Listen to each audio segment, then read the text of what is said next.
10. Getting 630 KHOW from iHeartRadio. If Denver's talking about it, you'll hear it on 630 KHOW.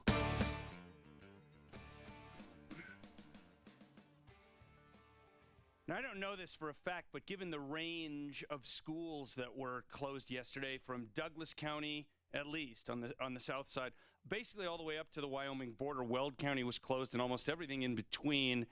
I think more than half the kids in the state of Colorado were out of school yesterday.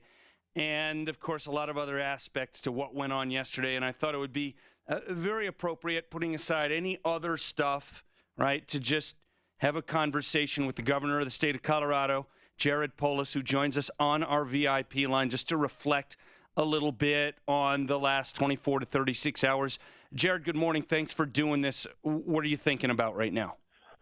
Thanks, Ross. Well, obviously, while, you know, it's a personal tragedy for the family, we're all grateful that nothing else came of this besides this self-inflicted loss of the person of interest. What's kind of interesting is I think for your listeners is kind of what did, you know, the state know, or what did I know, and how do we interface? So it's something like this, right? So it's a federal lead, FBI. They come in.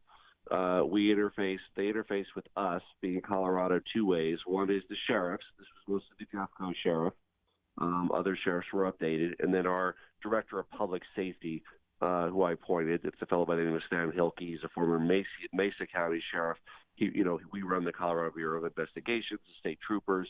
So support roles from the sheriff, from us, FBI in the lead, and really everything just developing in real time. So what you have is the superintendents, who, of course, for each district make the call on whether there's a school day or not, getting live updates from the sheriffs, or public safety, from the FBI. All of us, me included, tuning in at 10:30 at night, listening to that call, which was almost everything that we knew, right? So the only couple data points that I knew that weren't shared with the public at that time were really just two things during the whole thing. One is exactly where the manhunt was occurring. I think what law enforcement was trying to avoid, which if that had been broadcast, is, you know, people maybe even well-intended might have shown up, and that could have been dangerous to have more, you know, sort of interested people just sort of looking in where there was something of interest. The other interesting one that we knew, and I knew before it was public, is that the person was found and deceased, because what law enforcement does is they want to notify the family before the general public. So they just made a simple statement like the threat is no longer here, or the threat is over, and it was only an hour or two later that they could confirm that the suspect was in fact deceased, because they had reached the family in Florida, and they were able to follow up that information with additional information. Wow. Was there any decision that you had to make, or in this kind of process, are you mostly just listening? The biggest decisions that affected, obviously, the schools were made by a number of superintendents, and obviously in our whole state, different superintendents made different decisions. Now, putting yourself in the shoes of a superintendent, they were reacting to a couple things. One was potential danger. This was a non-specific threat, but one that law enforcement did encourage the superintendents to take seriously. But secondly, they were also hearing from parents. And many parents were saying, I'm not sending my kid to school, my kid's not going to school. And so those things were sort of piling up. And I think many of the superintendents made, you know, probably the only call they felt they could at the time, when they were hearing from so many folks that they didn't want their kids in school. And, you know, out of an abundance of caution, perhaps, that's the call they made. But I think state law enforcement did a terrific job helping and participating in the manhunt. We were ready. Had the superintendents, if the superintendents had open schools the following day, we were ready to deploy state law enforcement resources to help provide a sense of security at those schools to supplement local law enforcement. Jared, we have just over 2 minutes left here. I wanted to ask you to just offer a comment again. I've known you a long time, so it's still a little odd for me to be talking to you as governor of Colorado. I want you to tell me, as governor of Colorado, perhaps in the context of what happened in the last 36 hours, and perhaps not, anything on your mind as we head into the 20th remembrance of Columbine.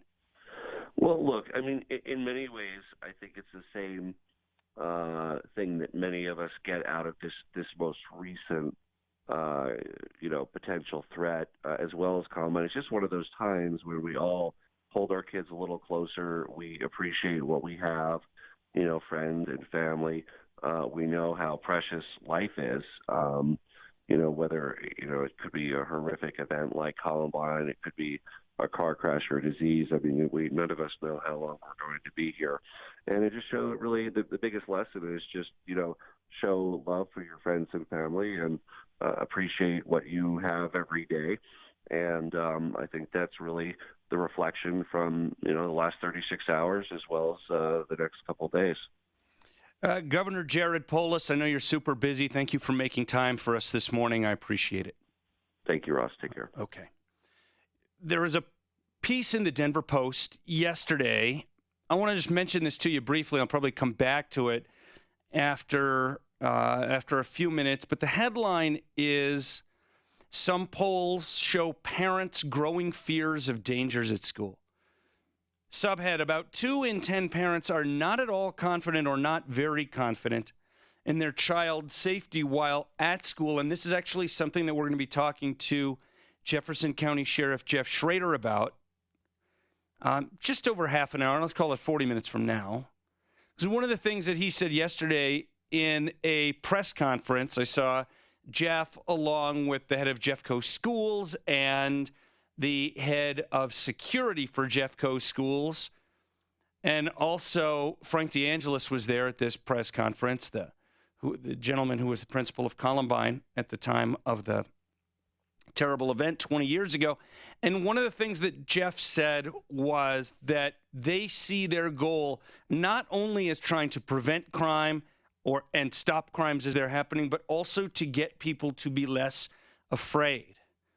And events like what happened over the past 36 hours certainly doesn't help with that. I'm looking forward to having that conversation. But I'll tell you what, I do want to stick with this for a little bit. Because, there will be another school shooting. I hope it's not for a long time. I hope it's not successful, if you know what I mean. But parents are still afraid. This report is sponsored by Rich Lawn Turf Food. Problem starting